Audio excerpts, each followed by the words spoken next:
Alrighty, here we go, another video. I apologize, there are so many things I could talk about in the video, and I'll actually mention one of the things here.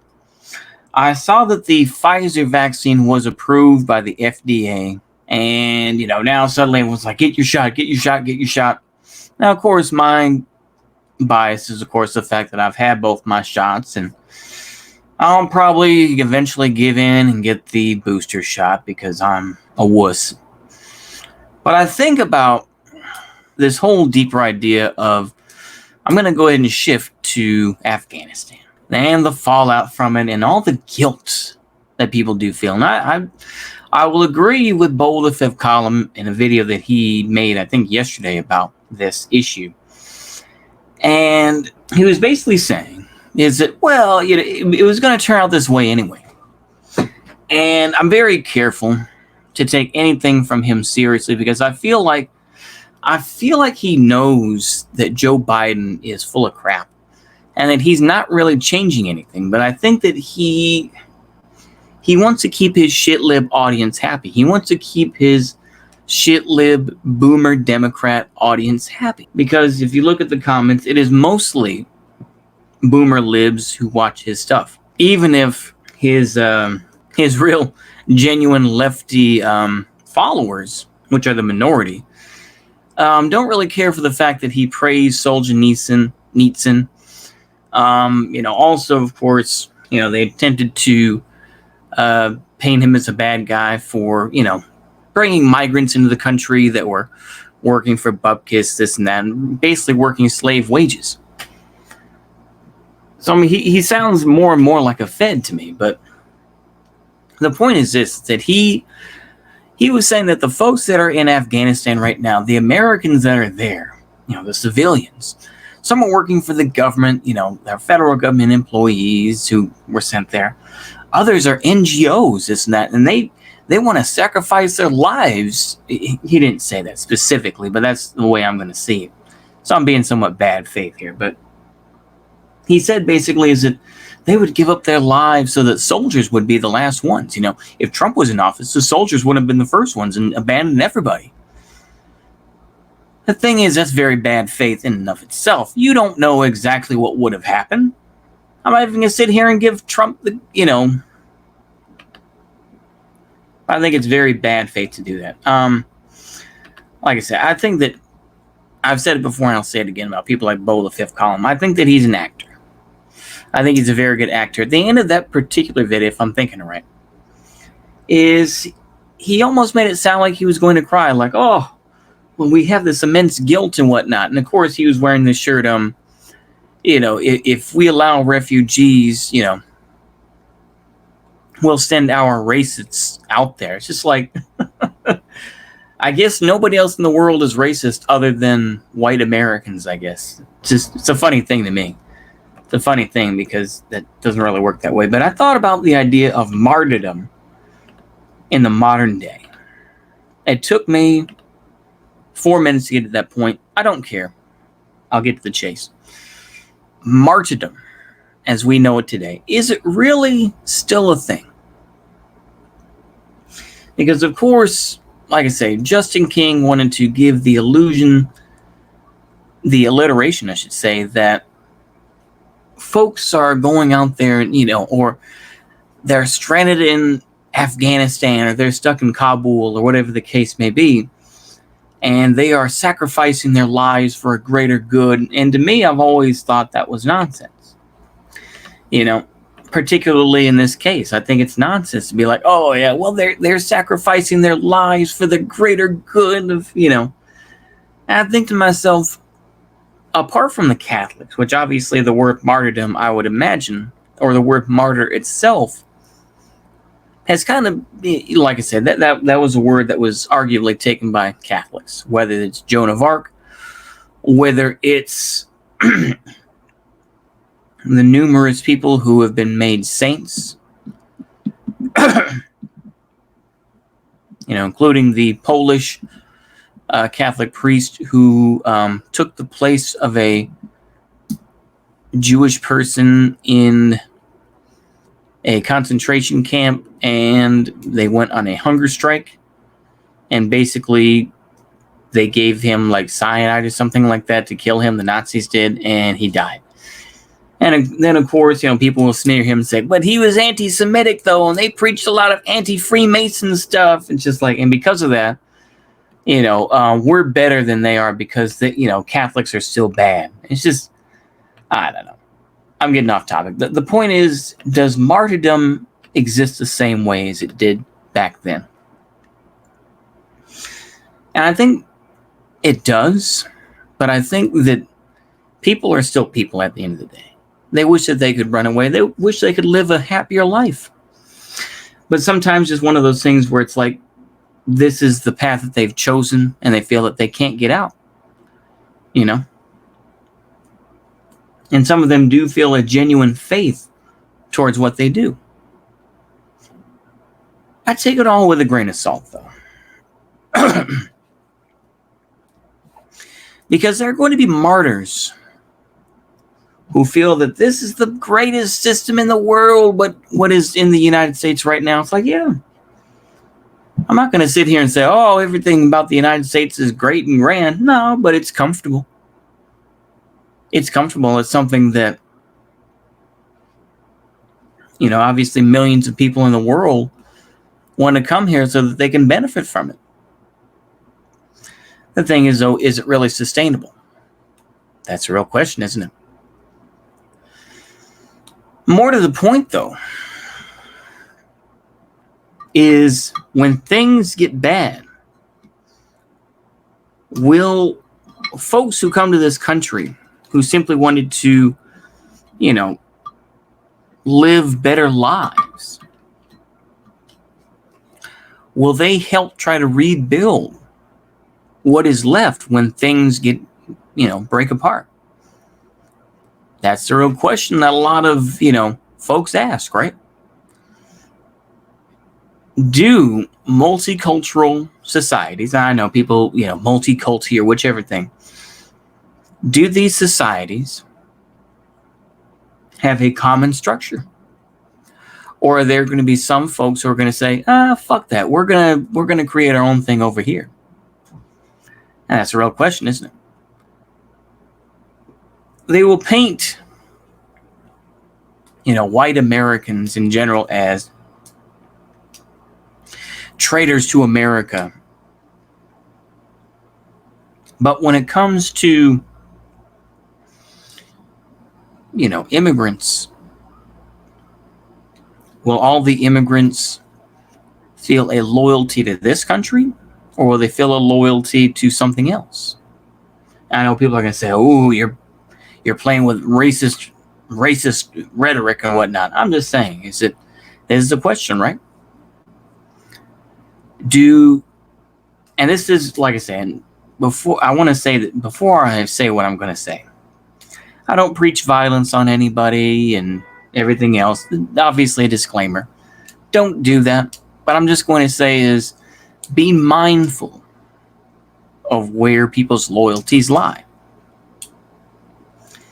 Do you think that, ABCs, American-born Chinese, do you think that some of them feel more of a loyalty to China than to the United States? You have to question those types of things.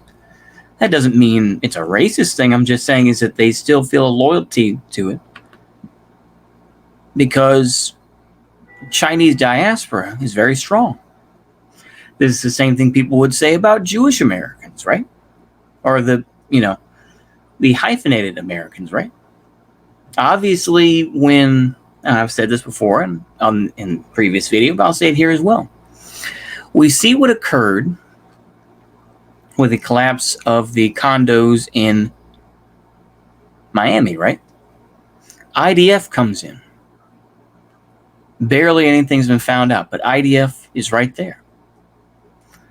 We see in Afghanistan, thousands of Americans, who knows, maybe hundreds, who knows, I'll try to be fair. Thousands of Americans who are trapped in Afghanistan.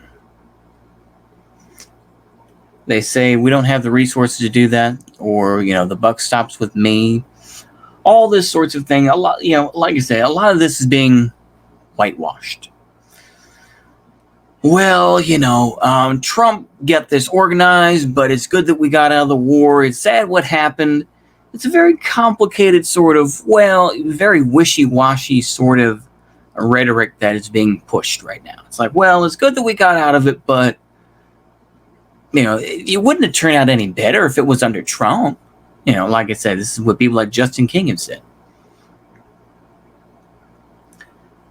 The martyrdom of this system is going to be placed on those who were not born in this country.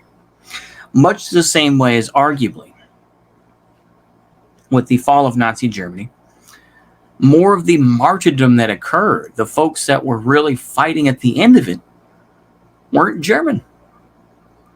You had the French, you had like Estonians and Latvians, you had most everybody else. I don't know, people can say, oh, what about this person or that? I'm just saying, in general.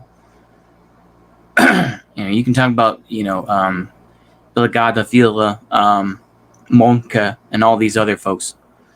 But the thing is, though, you also had people like Henri Finet as well, who were, they're part of the, the last bit of Frenchmen that were fighting, right? The last folks who are going to be defending America, defending the idea of the United States and American-style democracy, are not going to be native-born Americans. No. It's going to be those folks from Guatemala.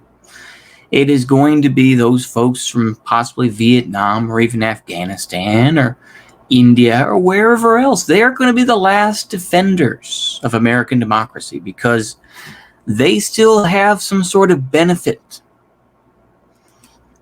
Native-born Americans don't really have those opportunities, do they? And they're going to, like I say, there's a lot of victim blaming, if we want to use it that way. But there's a lot of blame to say, oh, well, immigrants work harder than, native-born Americans, this and that. Well, maybe that's because they know that no matter how hard they work, and even if they don't have the connections that other folks do, because as the old saying goes, it's not what you know, but who you know. And if you don't have friends in high places, and you don't support, if you support the right people, then you'll be golden. Much the same way as the people that own the hotel I work at. They have connections to Governor Rick Perry. So they know how to play the game. It's that simple. It's about connections, and it's about where to steer and, how to talk to people, right? It's what it all comes down to. It doesn't matter how hard you work in this society. It's all about the connections. But there are going to be immigrants, like I say, even from Nigeria, or I could give a whole list.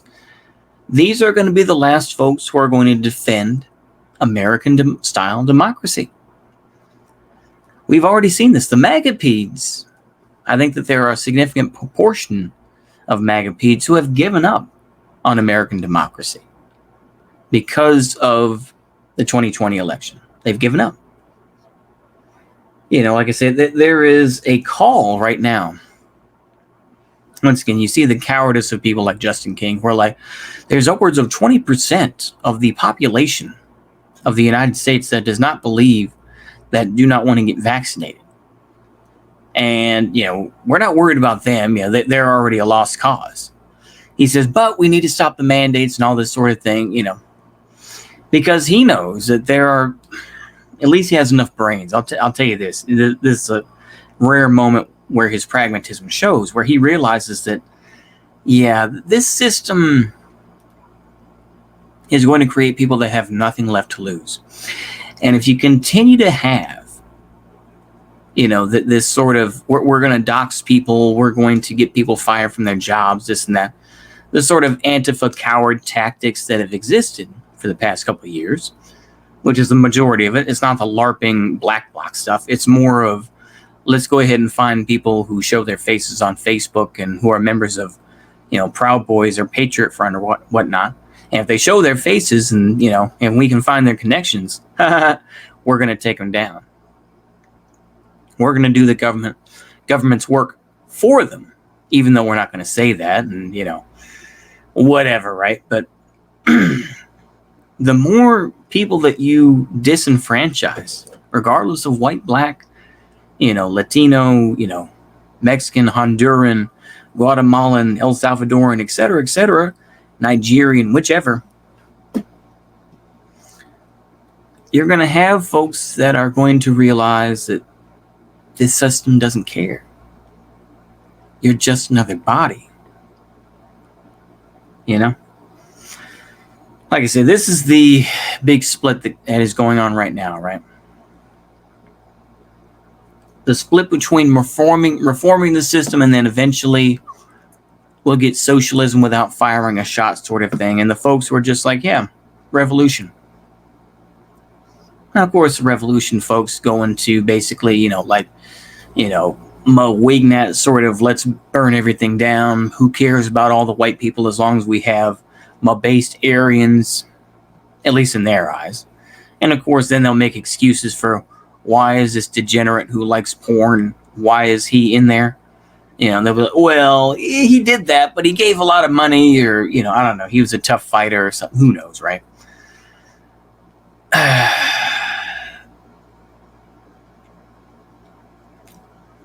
Martyrdom. Let's go back to that point. Kind of got lost in the weeds there, but let's go ahead and try to finish it up on that. Martyrdom, or being the last defenders of something, in the face of adversity or whatever the case may be. This is the way it goes, right? It takes a lot of strength to do that. If you're a Catholic priest in a concentration camp or something else, or whichever, it's a lot of strength. It is. A lot of folks don't have that. A lot of folks just want to get on. They want to get along to get along. They don't want to make a lot of waves. They don't want to make a lot of trouble. They just want to get along to get along. And so ultimately their values are just, temporary. But with that, I think that's all I have to say. Hopefully y'all enjoy. See you later. Goodbye.